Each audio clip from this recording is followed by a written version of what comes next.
என்னங்க உங்க புள்ள கேக்குறானே, அதுக்கு நான் என்னங்க பதில் சொல்றது? சொல்லுங்க சொல்லுங்க சொல்லுங்க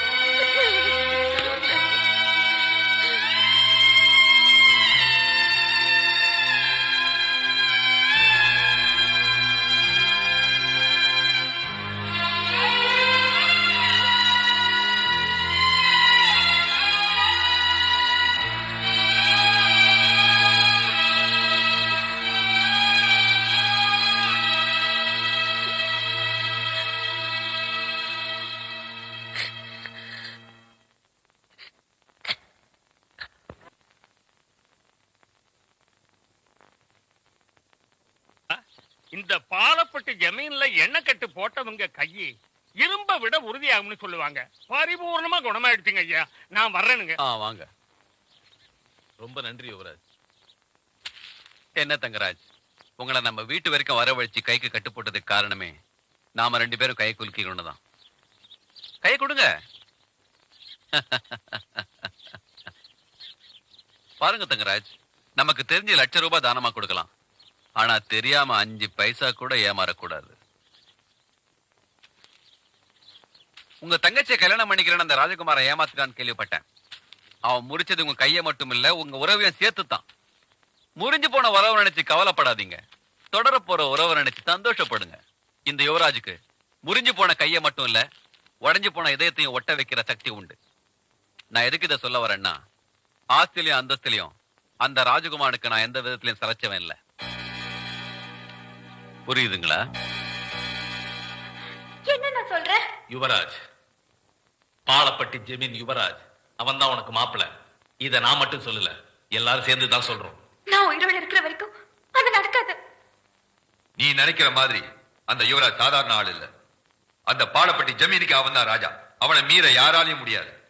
உன் மாமனை விட 2 மடங்கு வசதியில வசந்தவன். அவன் நினைச்சா இந்த ஊரைய விலைக்கு வாங்க முடியும். அப்படின்னா என்ன விக்கிறதா முடிவு பண்ணிட்டீங்களாப்பா? பைத்தியம் மாதிரி பேசாத. நீ எதை மனசுல வச்சுக்கிட்டு இப்படி எல்லாம் பேசுறேன்னு எனக்கு தெரியும். உங்களுக்கு வசதியான இடம் வேணுங்கிறதுக்காக என் வாழ்க்கைய பழக்க பாக்குறீங்களா? இது பாருங்க, நான் என் மனசுல நினைச்சது என் மாமனை மட்டும்தான். அவர் இவ்வளவு சோகத்துல இருக்கும்போது என்ன எப்படி கல்யாணம் பண்ணிக்க சொல்றீங்க? அவரோட சோகம் தீர்ற வரைக்கும் என் வாழ்க்கையில சந்தோஷமே கிடையாது. ஆமா, அவன் பெரிய யோக்கியன். ஊர் ஜனங்க முன்னாடி உன்னை கல்யாணம் பண்ணிக்கிறேன்னு பொய் சொல்லி ஏமாத்திரம் வந்தானடி அவன். இல்ல, அவர் பொய் சொல்ல. அவர் பொய் சொல்ல வச்சதே நான் தான். உங்க சுயநலத்துக்காக எனக்கு மாமனை கட்டி வைக்கணும்னு திட்டம் போட்டீங்க. ஆனா காவா வெட்டுறதுக்காக ஊர்ஜனங்க மாமனை நம்பி வந்தப்போ நான் தான் கட்டாயப்படுத்தி மாமனை பொய் சொல்ல வச்சேன். என்ன தைரியம் இருந்தா பெத்த அப்பனையும் கூட பிறந்த அண்ணனையும் ஏமாத்திருப்பேன். இது வரைக்கும் உன் பேச்சதான் நாங்க கேட்டுட்டு இருந்தோம். இனிமே நாங்க சொல்றதான் நீ கேட்கணும். ஐயோ, டேய் நில்ல டேய். பண்ற தப்பெல்லாம் பண்ணிட்டு மப்டில அலையற. உன்னை துப்பி போட்டு அடிச்சு போடுடா டேய். ஐயோ, டேய் காப்பாத்துங்க. இந்த முரடைக்கு இருந்து காப்பாத்துங்க. டேய் கழுத புலி, உன் சாவு என் கையில தான்டா. ஐயா ஐயா ராஜபுர ஐயா ஐயா காப்பாத்துங்க ஐயா. மாப்ள யார வட்டனா? அண்ணே நில்லுங்க. என்ன விஷயம்? ஒண்ணு இல்லைங்க ஐயா. நீங்க ஒத்துமையா இருக்கு சொன்னீங்க. அந்த ஒத்துமை இந்த நாய் குறைச்சிட்டான் ஐயா. எனக்கு வந்த ஒரு நல்ல தந்திய இந்த பையன் மறைச்சு வச்சிட்டாயா. தந்தி வந்துச்சா? ஆமாங்க ஐயா.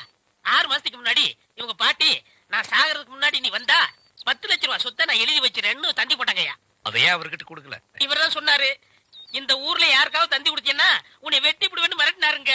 அதனாலதான் கொடுக்கல. இனிமே இந்த ஊருக்கு தந்தியே வரக்கூடாது. அப்படி வந்துச்சுனாங்க மறைச்சு வை. அப்ப என் கடமை எப்படியா வெளிப்படுத்துறது? மறைச்சு வச்சு வெளிப்படுத்துங்கடா. அது மட்டும் இல்லங்க, இவருக்கு 3 மாசத்துக்கு முன்னாடி கூட ஒரு தந்தி வந்துச்சு. அட பாவி, அதுல வந்தது சொத்தெல்லாம் கோயிலுக்கு எழுதி வச்சுட்டு இவங்க பாட்டி செத்து போச்சுட்டு வந்துச்சு. அத கூட இப்பதாங்க நான் மறைச்சு வச்சு வெளிப்படுத்துறேன்.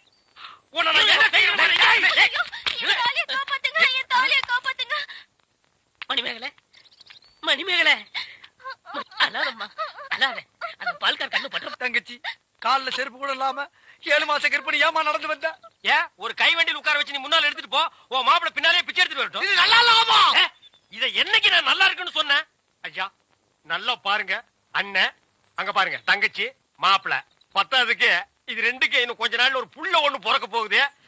அது என்ன ரேஞ்சில பிறக்கும்னு நீங்களே கொஞ்சம் கற்பனை பண்ணி பாருங்க. அது பிறக்கிறதுக்கு முன்னாடி நம்ம எல்லாம் ஊரை காலி பண்ணிட்டு போறது நல்லதுங்க. சொல்லி வாய மூடல, அவர் காலி பண்ணிட்டு போயிட்டாரு.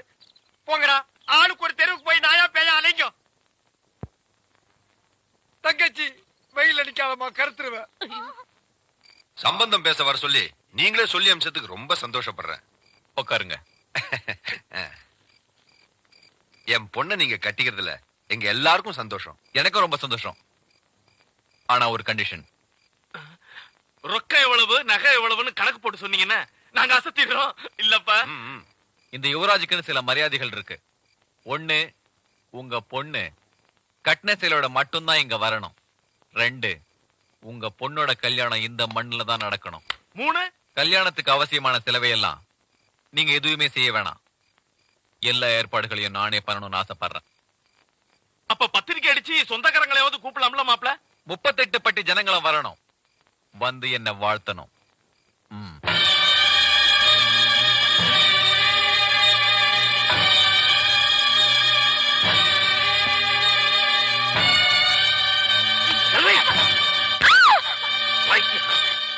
என்ன சாதிக்கலாம் நினைக்கிறேன்? நான் வாழ்ந்து மட்டும் என்ன மாமா சாதிக்க போறேன்? செல்வி, நீ வாழ வேண்டிய பொண்ணு. அவசரப்பட்டு உன் சந்தோஷமான வாழ்க்கையை கெடுத்துக்காது. உன் அப்பா அம்மா எது செஞ்சாலும் உன் நல்லதுக்காக தான் செய்வாங்க. புரியுதா?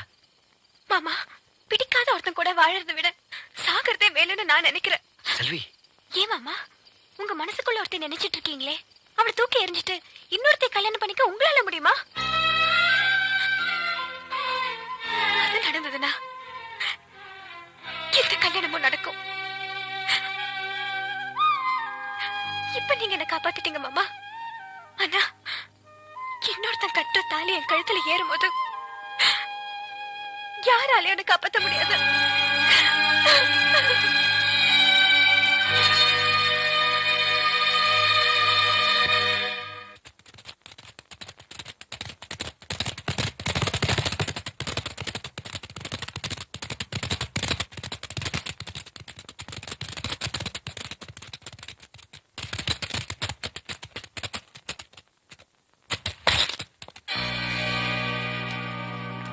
என்னடா இது, நாம வீடு தேடி வந்திருக்கோம், வாங்கன்னு சொல்ல யாருமே இல்ல.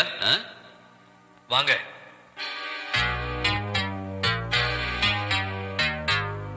யாரா இருந்தாலும் வீட்டுக்கு வந்தவங்களை உட்கார வச்சு பேசுறது தான் அந்த ராஜகுமாரனோட பழக்கம். கருங்க.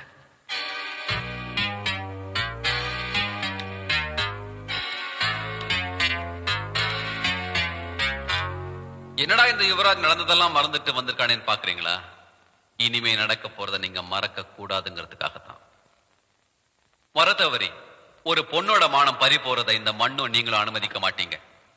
அதனால நானே நாளும் கிழமையும் பார்த்து ஒரு பொண்ணு மேல கைய வைக்க போறேன், முறையோட தான். என்னடா இதெல்லாம் இங்க வந்து சொல்லணும்னு பாக்குறீங்களா? என்ன பண்றது, நான் கட்டிக்க போறது உங்களோட முறை பொண்ணாச்சே, செல்வி. அதான் பத்திரிக்கை வச்சு அழைச்சிட்டு போலான்னு வந்தேன். எதையுமே முறைப்படி செஞ்சா தானே உங்களுக்கு பிடிக்கும்.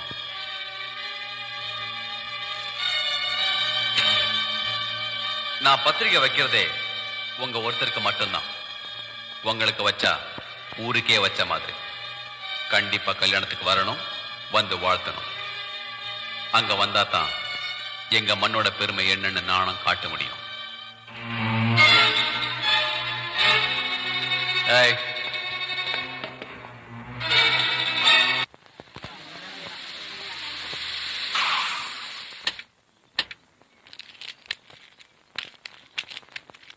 எதுக்குடா என் வீட்டு முன்னாடி கூட்டம் போட்டு நிக்கிறீங்க? என்ன விஷயம் சொல்லுங்கடா. ஐயா, நம்ம ஊர் மானத்தை வாங்க வந்து அந்த பாலப்பட்டி ஜமீனோட சம்பந்தம் பேசிட்டு வந்திருக்கீங்கன்னு கேள்விப்பட்டேன். அந்த அயோக்கியனுக்கு பொண்ணு கொடுக்குறீங்கன்னு தெரிஞ்சதுல இருந்து இந்த ஊர் சனமே தவிச்சு போய் நிக்குதுங்க ஐயா. டாய், அத கேக்குறதுக்கு நீங்க யாரா பிச்சைக்காரன் நாய்ங்களா? என் பொண்ணை கட்டிக்கிறேன்னு ராஜகுமாரன் பொய் சொன்னா நீங்களும் காவா வெட்டிக்கிட்டீங்க. என் பொண்ணை கட்டிக்கிறான்னு ஒரு வார்த்தை ராஜகுமாரன் கேட்டீங்களாடா? இது என் சொந்த பிரச்சனை. போங்கடா. இன்னும் இங்கே நின்னுகிட்டு இருந்தீங்க, மரியாதை கெட்டு போயிடும்.